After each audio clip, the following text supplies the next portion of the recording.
नमस्कार बंधुओं। आज मेरे साथ हैं मंगल सिंह सैनी एडवोकेट साहब, जो कि किसी परिचय के मोहताज नहीं हैं। आप जयपुर में रहते हैं और जयपुर हाई कोर्ट में आप एडवोकेट हैं, वरिष्ठ एडवोकेट, जो farmer additional government advocate, public prosecutor Rajasthan high court में रहे हैं और बतौर ये सामाजिक गतिविधियों में, शैक्षणिक गतिविधियों में सक्रिय रहते हैं। इंटरव्यूज का माध्यम हम लोगों ने जो चेन, ये श्रृंखला शुरू की है ताकि अपने समाज के जो बंधु हैं वो ये जान सकें कि हमारे भाई कहाँ कहाँ पर किस स्तर पर काम कर रहे हैं और जो भावी दशा है, आने वाली जो पीढ़ी है, उनको एक मार्गदर्शन मिल सके और वो एक नई चेतना, नई तैयारी के साथ आने वाले समय में अपने देश भारत का नेतृत्व कर सकें। जहाँ भी वो जिस स्तर पर भी हो वहीं से वो शुरुआत करें। तो मैं पुनः स्वागत करते हुए मंगल सिंह सैनी जी का स्वागत करूंगा आप सभी की तरफ से। और सबसे पहले मैं उनसे जानकारी चाहूंगा, जो उनका संघर्ष है वो बचपन का, कब उनका जन्म हुआ, अपने माता पिता के बारे में, परिवार के बारे में थोड़ा सा बताने का कष्ट करें कि आपका जन्म कब हुआ। सर, मेरा जन्म 11 जुलाई 1973 को सिंघाना कस्बा है, झुंझुनू जिले का, जो भुवाना तहसील में आता है। मेरे पिताजी माइनिंग इंजीनियर हुआ करते थे हिंदुस्तान कॉपर लिमिटेड में। उनकी पोस्टिंग हुई थी वो उस जमाने में 1961 में। उन्होंने खालसा कॉलेज जम्मू कश्मीर से ITI किया था उस जमाने में माइनिंग में। और मेरे फादर 5 भाषाओं के जानकार थे सैनी समाज में, और वो माइनिंग इंजीनियर क्या नाम था उनका? फतेह सिंह जी सैनी, डायमंड ड्रिलिंग में वो थे। और उन्होंने 2000 में VRS लिया। 2000 में उनकी डेथ हो गई थी sir, by heart attack, 3 attack आ गए थे जी। और माता जी का नाम? माता जी का नाम सरतली देवी है। और मेरी मदर अभी 76 साल की है। उनके भी 2018 में कैंसर हो गया था। दादा दादी जी का नाम भी थोड़ा सा बता दीजिए। मेरे दादाजी बिंजाराम जी सैनी हैं और सिंघाना गांव में बड़े मोजिज आदमी हुआ करते थे। मेरे दादाजी के 6 लड़के हैं और 5 मेरे बुआ हैं। दादाजी के बड़े बेटे सोन जी, वो भी हमारे कोपर में थे। दादाजी से पहले भी किसी का नाम आपको याद है? हाँ बिल्कुल, मेरे को 5 वीडियो का नाम याद है। मैं समाज में जुड़ा हुआ हूँ। मैं दादाजी के पास ही बैठता था। मेरे दादाजी का नाम बिंजाराम जी, हायरार्की जो है। मेरे दादाजी का नाम बिंजाराम सैनी, बिंजाराम जी के पिताजी का नाम पोखर जी, पोखर जी के बेटे वो रामू जी के पुत्र थे। और रामू जी से पहले चोखा राम जी, चोखा राम जी, ऐसे 5 पीढ़ियां हमारी हैं। अच्छा, एक कहाँ प्रॉपर सिंघाना में हम लालिका की कोठी करके एक जगह है हमारा, वहाँ पे निवास स्थान है। और वहाँ रहते हुए दादाजी ने हमारे परिवार में बड़ा उनका सम्मान था उस जमाने में। वो बैलगाड़ी रखते थे। जो 5 पीढ़ियां हैं उनमें जो सबसे प्रखर और सबसे जो बड़ा रहा आर्थिक, सामाजिक या राजनीतिक, वो मेरे दादाजी रहे थे। उससे पहले के वो ज्यादा पुरानी बात है, इसलिए मैं ये बताना चाहूंगा कि छोटी उसमें जॉइंट फैमिली में रहते थे। बहुत पुरानी बात है। पर दादाजी भी 1986 में एक्सपायर हुए थे।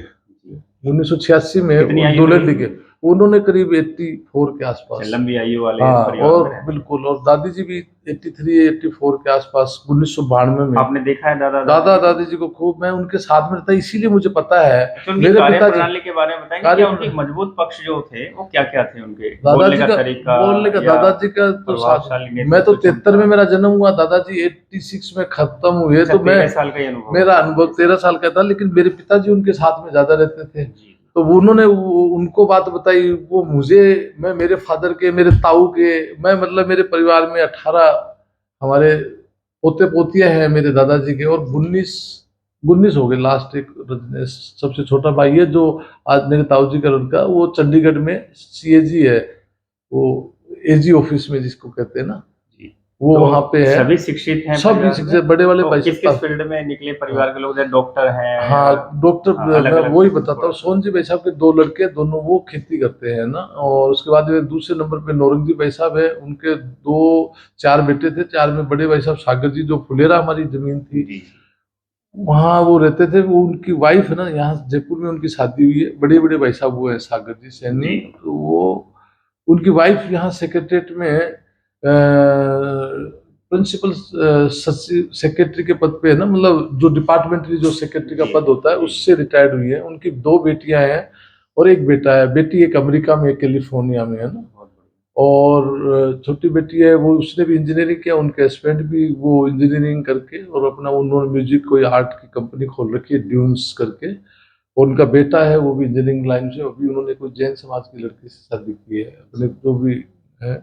फिर मेरे दूसरे तीसरे नंबर के ताऊ जी हरिनारायण जी, उनके 5 बेटे हैं। उनमें से बड़े भाई साहब सीआईएसएफ पे अभी ऑलरेडी मुंबई में पोस्टेड हैं। उनके बाद में 2 छोटे डॉक्टर शिव कुमार जी जो वेटनरी के डॉक्टर हैं हमारे भाई साहब, वो खेतड़ी रहते हैं आजकल। और नीमका थाना में उनकी पोस्टिंग है। नीमका थाना जिला बना था, वापस झुंझुनू में आ गया, तो वहाँ बबाई पोस्टिंग है, एडिशनल डायरेक्टर है वो। उनकी वाइफ प्रिंसिपल है। अभी मैं जो बचपन का आपका है दायरा, आपकी जो प्राथमिक एजुकेशन है, प्राथमिक एजुकेशन मेरी सिंघाना में हुई, 12th तक मैं 1990 में। सिंघाना जो है वो गांव है या कस्बा है? कॉपर की वजह से हमारा जो खेतरी जो एससीएल था, हिंदुस्तान कॉपर लिमिटेड, वो मिनी भारत हुआ करता था। वो इसलिए क्योंकि उसमें मद्रास, बंगाल, बिहार, चंडीगढ़, केरल, तमिलनाडु सभी के लोग वहां रहते थे। तो 10,000 आदमी। इंफ्रास्ट्रक्चर अच्छा था, तो वहाँ जो मैन पावर जो होता था उसका जो मार्केट था वो सिंघाना ही था। तो एजुकेशन भी ठीक, एजुकेशन हमारे बहुत वहाँ 12th उस जमाने में कोपर में 2 सेंट्रल स्कूल हुआ, बेनिफिट मिला, इसलिए बेनिफिट था हमारे। दूसरा आपने ग्रेजुएशन मतलब 10+2 कहाँ से? 10+2 1990 में हमारे टाइम में ही लागू हुआ था। मैंने 86 में जैसे 10th किया, फिर 88 में 10th किया, 89 में 11th और 90 में मैंने 12th किया। सिंघाना से करने के बाद मैं राजस्थान कॉलेज जयपुर में एडमिशन लिया मैंने। और मेरी ग्रेजुएशन यहाँ राजस्थान कॉलेज से, पहले एलबीएस में लिया 1 साल के लिए, फिर मैंने ट्रांसफर करा लिया, विद्यार्थी परिषद ज्वाइन कर रखा था उस टाइम में। और विद्यार्थी परिषद वालों से मिल मिला के और मैंने वो कर लिया। फिर जैसे गहलोत साहब आए, मैं फिर लो कब किया आपने? लो मैं बताता हूँ। फिर 93 में मेरा ग्रेजुएशन हुआ, फिर मैंने फर्स्ट ईयर में लो में एडमिशन लिया, टोट का पेपर रह गया, फिर कंपटीशन की तैयारियां की और आरएस के लिए मैं लग गया। तो टोट का पेपर रह गया तो लो को भूल गए थे। बीच में 2000 तक फादर वहां संभालते थे। बड़े ब्रदर 1990 में जयपुर में सर्विस लग गई थी, तो मैं उनके साथ यहाँ रहता था हॉस्टल टाइप में, अलग कमरा लेके। और भाई साहब भी यहाँ साथ में रहते थे, ताऊ जी मेरे साथ में रहते थे जो जीएसआई में हुआ करते थे। तो वो हम तीनों एक ही मकान में रहते थे, हमारे मामा जी के मकान में। तो लो कंप्लीट कौन? वो 2000 में किया, फिर मैंने दोबारा। अच्छा, तो कौन से 2003 से वो राजस्थान यूनिवर्सिटी से ही किया मैंने। कॉलेज कौन सा? कॉलेज राजस्थान कॉलेज, ये यूनिवर्सिटी का कॉलेज होता है सर। हाँ, Rajasthan no Rajasthan university campus में ही कॉलेज होता है, लो डिपार्टमेंट कैंपस से किया। हाँ, लो से है ना। फिर मैंने एलएलएम करने के लिए मैं बीकानेर यूनिवर्सिटी का होता है हनुमानगढ़ में आपने, बाद में 2003 से 4 में वहाँ गया। इस समय प्रैक्टिस आपने अभी मैंने 2004 से प्रैक्टिस स्टार्ट की। फिर प्रैक्टिस में आया, रजिस्ट्रेशन कराया 2004 में, जबकि 3 में लो हो गई थी। मैं एलएलएम करने वहाँ चला गया था हनुमानगढ़। वहाँ से फिर टोट में करने के बाद में मैंने एलएलएम इंटरनेशनल लॉ में किया था मैंने। फिर बीच में ब्रेक कर दिया और मैं एजुकेशन में रजिस्ट्रेशन कराने के लिए इधर प्रैक्टिस में आ गया। प्रैक्टिस में हूँ। अब मैंने क्रिमिनल में आने के बाद में, कोरोना के टाइम में मैंने क्रिमिनल में वापस मैंने लॉ किया 75% से वीजीयू, विवेकानंद ग्लोबल यूनिवर्सिटी से। शादी कब हुई आप? मेरी 2000 में शादी हुई सर। मेरे 2 बच्चे हैं। बड़ा बेटा भाभी जी का थोड़ा सा नाम बता दीजिए। शशि सैनी है, वो कोटपुतली से है। 12th पास करके मैंने उनको ये कहा कि भी आप आगे नहीं पढ़ना आपने को। वो जब आई तो 12th में थी, फादर की तबीयत थोड़ी नासाज हो गई थी, बीआरएस लिया उन्होंने और उसके बाद उनके 2 अटैक आ गए थे। तो उन्होंने कहा भी आप शादी कर रहे हो ठीक है, नहीं मैं नीचे से छोटे वाले बच्चों का करूंगा।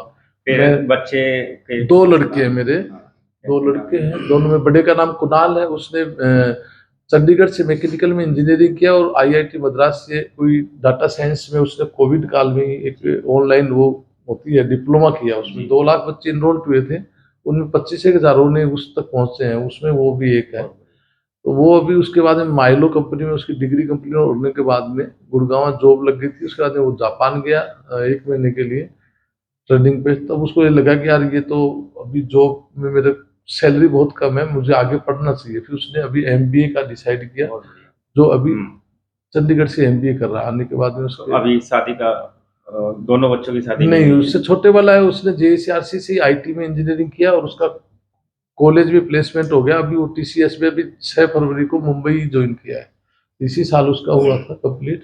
भाभी जी हाउसवाइफ है वैसे?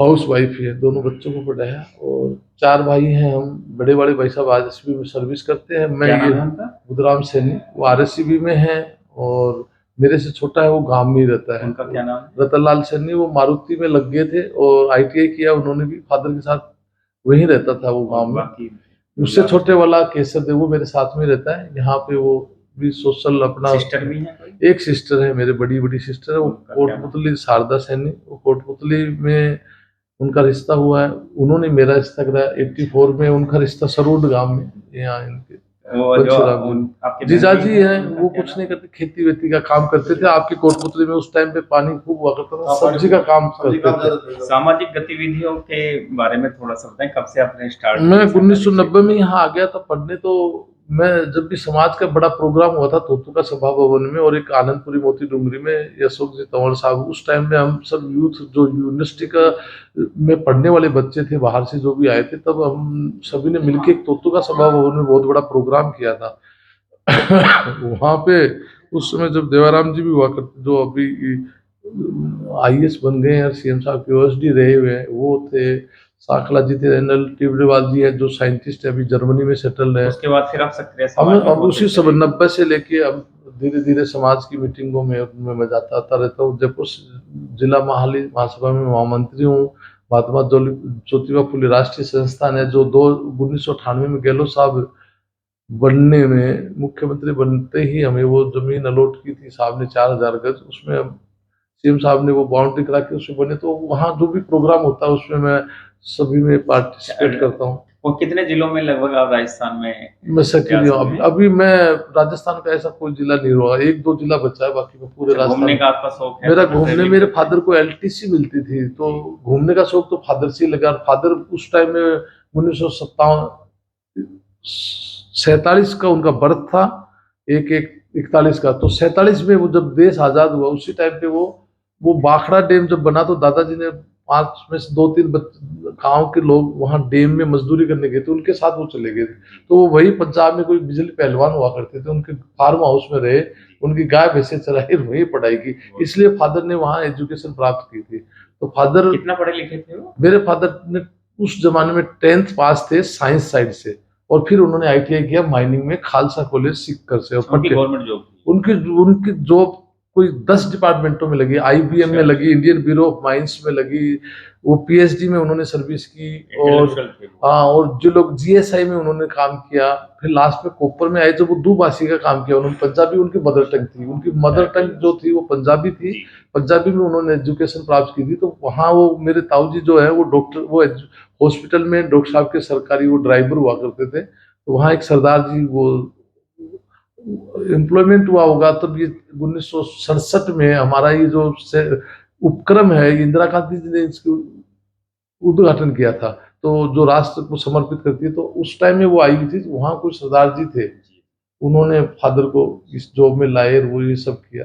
राजस्थान के अलावा भी अन्य प्रदेशों में जाना हुआ? MP में जाता हूँ, UP में भी गया हूँ, समाज के 2-3 प्रोग्रामों में गया हूँ।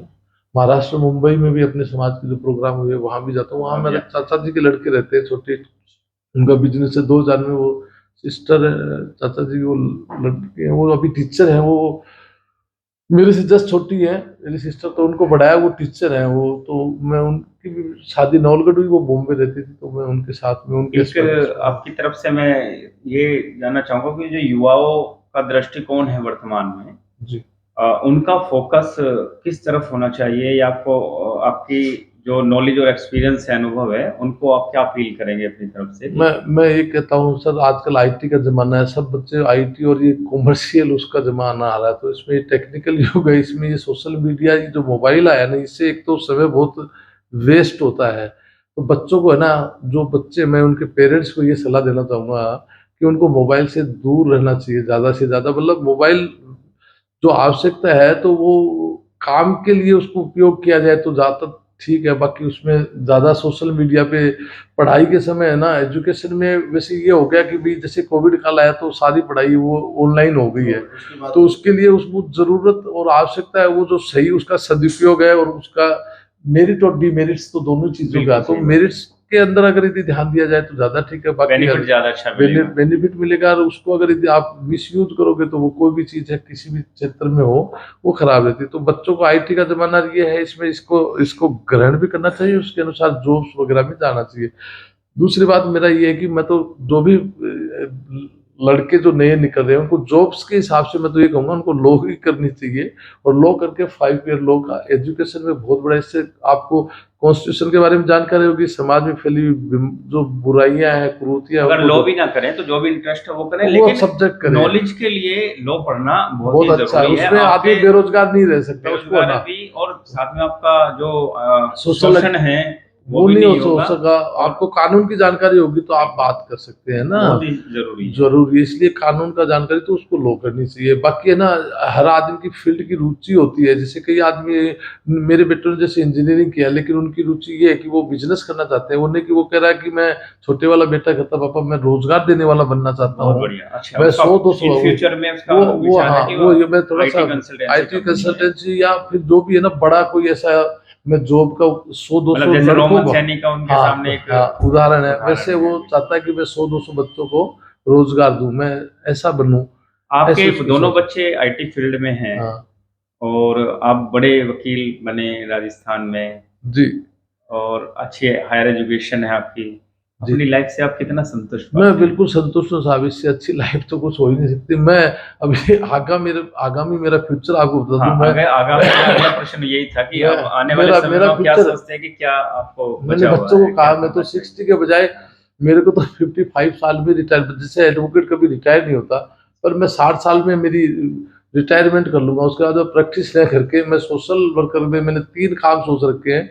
वो मैंने 2 काम के लिए तो मैंने रजिस्टर, एक तो मैंने गौ सेवा के क्षेत्र में मैं जाना चाहता हूँ, मैंने उसका रजिस्ट्रेशन कराया है, महात्मा ज्योतिबा फूले गौ सेवा संस्थान, राजस्थान, जयपुर। कैलाश सैनी जी हैं कोटपुतली में, वो डिप्टी कमांडेंट से रिटायर हुए, अभी असिस्टेंट कमांडेंट हैं ITBP में, और अलवर पोस्टेड हैं।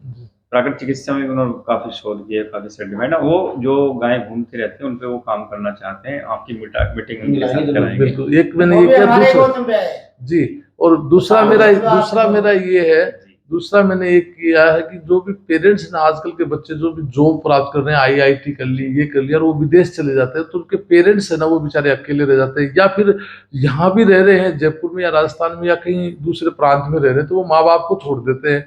जैसे बहू आ गई, अपनी बेटी को उसको लेकर प्रॉपर्टी से बाहर निकाल दे। तो ओल्ड एज होम का एक मैंने सोचा है, उसका मैंने रजिस्ट्रेशन करा लिया। ओल्ड एज मैं उन बूढ़े माँ बाप जो परिवार वाले जिनकी वो सेवा नहीं कर पा रहे, मैं उनको ऐसा एटमॉस्फेयर होम उपलब्ध कराना चाहता हूँ, ताकि मेरा जीवन है ना मैं उनको समर्पित करना चाहता हूँ, ताकि मैं रुकते हुए मैं ऐसे इस तरीके से नहीं जाऊं कि भी मंगल से नहीं बैठा है वो, या वो मैं मेरी दिनचर्या उसी तरीके से पूरी करना चाहता हूँ। एक ये तीसरा, मैंने मेरे गांव में है ना एक हमारे मोक्ष धाम जो अंतिम जो आदमी जाता है उसमें वो अस्त व्यस्त हो रहा है, उसके लिए मैंने एक सर्व समाज मोक्ष धाम सोसाइटी बनाई है ढाणातन सिंघाना के नाम से। उसका मैं अभी हमारे जो MLA और सांसद कोटा होता है उससे उसमें बोरिंग करा के उसका मैं जीर्णोद्धार करना चाहता हूँ, और उसमें वृक्षों की जो कटाई करते हैं उसकी जगह वो जो गौशाला में खोलूंगा, उस गौशाला में गोबर और दूध है ना वो मैं निःशुल्क, जो जैसे बाबूलाल जी सैनी साहब भाई साहब है ना, ये जो शादी ब्याह करते हैं उनमें निःशुल्क उपलब्ध कराऊंगा, और बच्चों के स्कूल है उसमें निःशुल्क। ये मेरा उद्देश्य है। उस गौशाला से मैं 1 भी रुपया कमाऊंगा नहीं, वो सब डोनेट करूंगा, दान। मैं बहुत धन्यवाद, आपकी सारी योजनाएं पूर्ण हों, और आने वाला 13 अप्रैल 2025 में हरिद्वार में कार्यक्रम है, मैं जरूर वार्षिक अधिवेशन है, इस बार पूरी कोशिश करूंगा। आपने 13 तारीख को रखा, आपने, इसलिए मैं आपको उसका आश्वासन देता हूँ, मैं जरूर आऊंगा। बहुत धन्यवाद, थैंक यू सो मच। बहुत अच्छा विचार है।